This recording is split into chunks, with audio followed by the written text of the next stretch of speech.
30 एकड़ का प्लॉट है ये, जिसमें हम बनाना और वाटरमेलन कर रहे हैं। एज अ फार्मर हमारी एक समाज की तरफ जिम्मेदारी है कि हम खाना जो दे रहे हैं समाज में, उसका टॉक्सिसिटी लेवल या उसका जो न्यूट्रिशनल वैल्यू है वो ना कॉम्प्रोमाइज़ हो जाए प्रॉफिट के बेस में। कॉर्पोरेट में जॉब स्टार्ट किया और उसके बाद एक बड़े लेवल पे गए। मेरा जो पैकेज था वो करीब करीब 30 लाख के आसपास का पैकेज था, जो मेरा लास्ट सैलरी चल रही थी। तो अगर हम टर्नओवर वाइज बात करें तब तो उससे ज़्यादा टर्नओवर है, जो मेरा सैलरी था उससे ज़्यादा टर्नओवर है। मेरा नाम मोहित सिंह है। मैं रायबरेली में ब्लॉक जगतपुर पड़ता है, उसी में गांव उड़वा है, वहाँ का निवासी हूँ। वैसे तो हमारा किसानी का ही परिवार है, लेकिन हम लोग पढ़ाई लिखाई करके बाहर चले गए, कॉर्पोरेट में जॉब किया। लगभग 20 साल हो गए कॉर्पोरेट में। मैं गुड़गांव सेटल हो गया था। लेकिन खेती में चूँकि बराबर रुचि रही और किसानी का परिवार रहा, तो घूमते घामते भारत में कई जगह जब अलग अलग तरीके के लोगों को देखा प्रयोग करते हुए, तो अपने को भी पैशन या रुचि रही कि हम भी अपने खेतों में आकर के नई टेक्नोलॉजी, नए सीड, नए तरीके से जो है अपना जो है किसानी को डेवलप करने का प्रयास करें। और कोरोना में ये जो पैशन था इसको ज़्यादा बल मिला, तो फिर धीरे धीरे हमने इसको हॉर्टिकल्चर के ऊपर जो है फोकस किया। तो अभी करंट में बनाना और वाटरमेलन का हमारे यहाँ प्राइमरी जो है, केला और इसका तरबूज का प्राइमरी काम हो रहा है। केला हम लोग लगभग 10 से 15 एकड़ हर साल करते हैं, कभी कभी 20 एकड़ भी हो जाता है। और वाटरमेलन भी हमारा लगभग 10 एकड़, 12 एकड़, 15 एकड़ रहता है। केला जुलाई में हम लोग सोइंग करते हैं जब मानसून स्टार्ट हो जाता है, और लगभग 15 मंथ्स की क्रॉप है, 14 मंथ्स की क्रॉप है। तो नेक्स्ट ईयर अगर इस साल हम जुलाई में इसको सोइंग करेंगे तो अगले साल अगस्त के एंड तक या सितंबर सेकेंड वीक के आसपास इसकी क्रॉपिंग स्टार्ट होती है। लगभग 14-15 महीने की फसल है। पिछले कुछ सालों से जब ये टॉक्सिसिटी लेवल्स वगैरह के बारे में पढ़ना शुरू किया और ये पेस्टिसाइड्स का कंट्रोल के बारे में, तो अब हम लोग ये IPM टेक्नोलॉजी से जो इसको ग्रो कर रहे हैं वाटरमेलन को, तो अब आगे के लिए इसको टारगेट कर रहे हैं कि अगर हम टॉक्सिसिटी लेवल जो हमारे पेस्टिसाइड्स वगैरह का यूज़ है, जब उसको कंट्रोल कर लें, और फलों का जो एक मानक है कि इतना दवा से ज़्यादा नहीं होना चाहिए, तो वो मानक हम मीट कर रहे हैं इस साल। तो इस साल से हम फोकस कर रहे हैं कि इसको आगे फिर एक्सपोर्ट के लिए भी देखें। देखिए, इस साल हमने पहली बार IPM टेक्नोलॉजी यहाँ अपने यहाँ यूज़ करी है, और लगभग पर एकड़ जो है 8 से 9 हज़ार के आसपास जो है इसमें खर्च आया है इसको इंस्टॉल करने में। हमारे पास लगभग 10 एकड़ वाटरमेलन लगा हुआ है, तो इस हिसाब से हमने इस साल इसको किया और काफ़ी सक्सेसफुल रहा ये IPM का जो हमने टेक्नोलॉजी यहाँ लगाई है। काफ़ी सक्सेसफुल रही इसको पेस्ट को कंट्रोल करने में, और जो कीड़े हैं, जो मक्खियाँ हैं, इनको कंट्रोल करने में IPM टेक्नोलॉजी काफ़ी ज़्यादा प्रभावी रही है इस साल। बहुत अच्छा इसका रिस्पॉन्स है।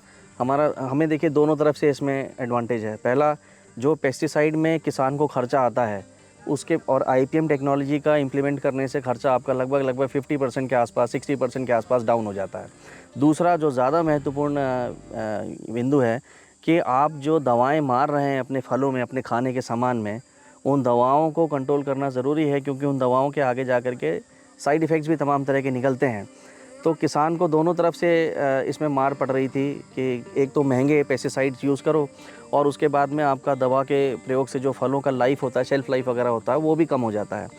IPM के यूज़ से हमने जो केमिकल पेस्टिसाइड्स थे उनको हमने लगभग 70 से 80% इस साल डाउन किया है।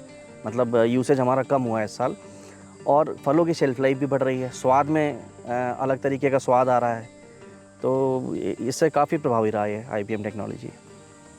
आगे क्या करने का प्लान है सर? अब इसी IPM टेक्नोलॉजी को हम अपने यहाँ जो बाकी और अदर क्रॉप्स है, जैसे बनाना है, या जो और हमारे सीरियल्स की फार्मिंग है, जैसे वीट हो गया, पैडी हो गया, या और चीज़ें जैसे पोटैटो हो गया, इनमें सब में भी हम इसको आगे अब रेप्लिकेट करेंगे, बढ़ाएंगे इसको। क्योंकि जो दवाओं का यूज़ है उसको कंट्रोल करना है। आने वाला समय जो है वो इतना दवाओं के जो है दुष्परिणाम निकल रहे हैं, तमाम तरीके के रोग फैल रहे हैं समाज में। इनको सबको कंट्रोल करने के लिए ज़रूरी है कि हम दवाओं से हटें और इस तरीके के जो मैकेनिकल मेजर्स हैं इनको यूज़ करें कीड़ों को कंट्रोल करने के लिए।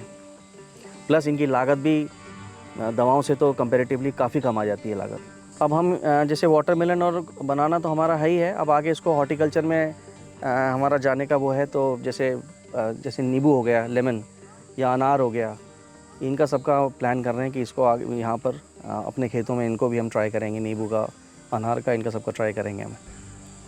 पहले जैसे कि आप सर उसमें कॉर्पोरेट में थे, अब अचानक खेती में आ गए, तो कैसा लग रहा है सर ये खेती में? देखिए, ऐसा है कि हम लोग यहाँ से गए अपना पढ़ाई वढ़ाई करके, और उसके बाद कॉर्पोरेट में जॉब स्टार्ट किया, और उसके बाद एक बड़े लेवल पे गए। मेरा जो पैकेज था वो करीब करीब 30 लाख के आसपास का पैकेज था, जो मेरा लास्ट मतलब सैलरी चल रही थी। तो अब उससे वापस आकर के अपनी जड़ों में वापस आना, अपने खेतों में वापस आकर के बैठना, ये एक अलग तरीके का सेटिस्फैक्शन दे रहा है, इसमें कोई दुराई नहीं है। लेकिन एक क्वेश्चन प्रॉफिटेबिलिटी का है, सस्टेनेबिलिटी का है। तो उसके ऊपर अभी वर्कआउट कर रहे हैं कि ये जो हमारे इनकम है वो उसी लेवल पे सस्टेन भी रहे, मीट करती रहे। प्लस एज अ फार्मर हमारी एक समाज की तरफ जिम्मेदारी है कि हम खाना जो दे रहे हैं समाज में, उसका टॉक्सिसिटी लेवल या उसका जो न्यूट्रिशनल वैल्यू है वो ना कॉम्प्रोमाइज़ हो जाए प्रॉफिट के बेस में। तो वो दोनों जिम्मेदारियों को लेते हुए चल रहे हैं। देखिए किसान परिवार में जन्म लिया है तो मिट्टी से तो हमें बचपन से ही लगाव रहा है और मिट्टी से ही अपना खेल कूद के सब जने बड़े हुए हैं। पढ़ाई लिखाई करके कॉर्पोरेट चले गए, वहाँ एक अलग तरीके का कल्चर होता है, टारगेट्स मीट करने होते हैं, आपको प्लानिंग करनी होती है। लेकिन जो कॉर्पोरेट से हमने ट्रेनिंग ली है, उस ट्रेनिंग को आज ला करके यहाँ इम्प्लीमेंट कर रहे हैं कि उसी तरीके से प्लानिंग करते हुए अपना इसको अगर किया जाए तो इनकम लेवल वगैरह लगभग उसी लेवल पे सस्टेन हो जाए या उससे बेटर सस्टेन हो जाए। प्लस एक सबसे बड़ा क्वेश्चन कॉर्पोरेट में और यहाँ आता है एक सेटिस्फैक्शन का, आपका एक जॉब सेटिस्फैक्शन। इस काम में आपको सेटिस्फैक्शन है because end of the day आप सोसाइटी को एक बहुत अच्छा आउटपुट दे रहे हो। हाँ, भारत में किसानों को अन्नदाता माना जाता है, तो ये वाकई आपको एक सेटिस्फैक्शन देता है कि आप समाज की तरफ भी आपकी एक बहुत बड़ा रिस्पॉन्सिबिलिटी जिसको आप डिलीवर कर रहे हो।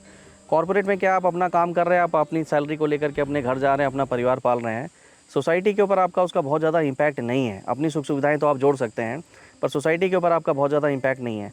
किसान सोसाइटी को डायरेक्ट इम्पैक्ट कर रहा है, तो वो एक अलग लेवल का सेटिस्फैक्शन है।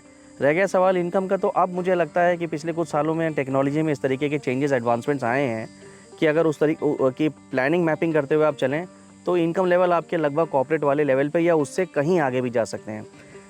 मैं आपको थोड़ी देर पहले बता भी रहा था कि मैं खेती के सिलसिले में भारत के अलग अलग देशों में मतलब अलग अलग प्रदेशों में जा कर के मैंने देखा, तो मेरे जैसे ही मुझे कई लोग मिले जो अपनी कॉर्पोरेट के या अपने और ट्रेडिशनल बिजनेसेस को छोड़ करके एग्रीकल्चर में आए हैं और उन्होंने उसमें बहुत अच्छा रिजल्ट भी लिया है।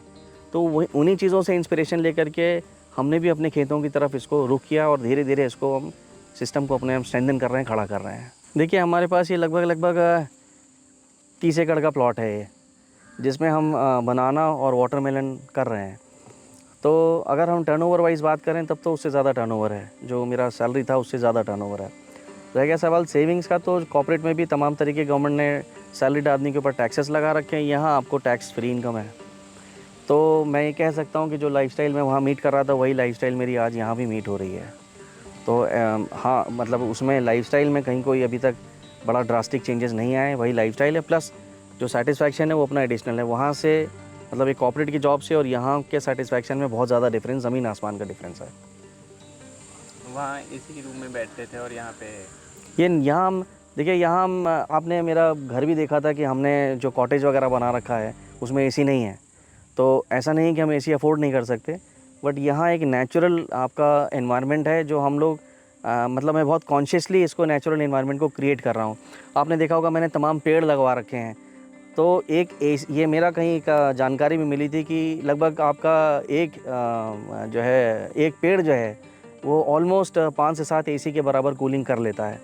मैं हर साल लगभग हर 4-6 महीने में यहाँ पर जो है फॉरेस्टेशन कर रहा हूँ। तो मेरा या हम छोटे छोटे वाटर बॉडीज़ भी क्रिएट कर रहे हैं, नेचुरली एनवायरनमेंट को कूल डाउन कर रहे हैं बजाय इसके कि एसी लगाएं। ये फार्म से इतनी इनकम है कि हम एसी अफोर्ड कर सकते हैं, बट अभी तक हमने अपने फार्म हाउस में एसी नहीं लगाया है। सो थोड़ा सा शुरू में दिक्कतें आई थी एक लाइफस्टाइल को चेंज करने में, बट अब कोरोना के बाद लगभग 2-3 साल हो गए जब हमने यहाँ ज़्यादा समय दिया है, तो अब हम यूज़ टू भी हो गए। ऐसा नहीं कि हम एसी के बगैर, हमें एसी के उतना ही यहाँ पर मज़ा है, सेटिस्फैक्शन है। सर चैलेंजेस क्या है आपको शुरुआती? सबसे पहले तो देखिए लाइफस्टाइल का बहुत सीवियर चैलेंज है। कॉर्पोरेट में एक अलग तरीके का आपका जॉब इन्वायरमेंट है, आपका उठना खाना पीना अलग तरह का, खेती का माहौल अलग तरीके का है। यहाँ टाइमिंग सबसे बड़ा फैक्टर है। अगर आपको कोई फसल बोनी है किसी टाइम पर तो आप उससे 10 दिन भी अगर लेट होते हैं तो आपका आउटपुट जो है कम से कम 20% ड्रॉप कर जाता है। तो कॉर्पोरेट में आपको टारगेट्स मीट करने हैं। यहाँ आप खुद अपने मालिक हैं तो आपको खुद देखना है कि किस चीज़ का क्या टाइमिंग है। कोई काम सवेरे होना तो सवेरे ही हो सकता है, फिर वो शाम को नहीं किया जा सकता। तो उसके बाद में एक अपना एक वहाँ सोसाइटी था, एक सर्कल था, वो यहाँ पर नहीं है। जब आप मतलब अगर गांव वापस आएंगे तो उस तरह एक सोसाइटी सर्कल बनाने में दिक्कतें हैं। तो ये चैलेंजेस हैं। प्लस एक गवर्नमेंट की तरफ से भी थोड़ा सा उदासीनता रहती है, नॉर्मल स्पीकिंग अगर हम बात करें। लेकिन इधर पिछले कुछ सालों में सरकार ने तमाम तरह की योजनाएं निकाली। मेरा मानना है कि अगर आप थोड़ा प्रयास करें और संपर्क करें अधिकारियों से कृषि विभाग वगैरह में, तो वो आपको मार्गदर्शन भी अच्छा देते हैं। प्लस सोशल मीडिया इतनी बड़ी पावर बन गई है नॉलेज की कि सोशल मीडिया से बहुत जानकारी एग्रीकल्चर की आज की तारीख मिल रही है। तो कोई आदमी ये नर्वस है या डर रहा है कि हम मैंने किया नहीं, मैं नहीं कर पाऊँगा, ये फ़ियर मेरे ख्याल से लोगों को दिमाग से निकाल देना चाहिए। सोशल मीडिया के माध्यम से आपको इतना जानकारी ट्रेनिंग मिल रहा है, कोई नया आदमी, अनाड़ी आदमी जिसका कभी एग्रीकल्चर का बैकग्राउंड ना रहा हो, वो भी एग्रीकल्चर को सक्सेसफुली इस्टेब्लिश कर सकता है, ये मेरा मानना है।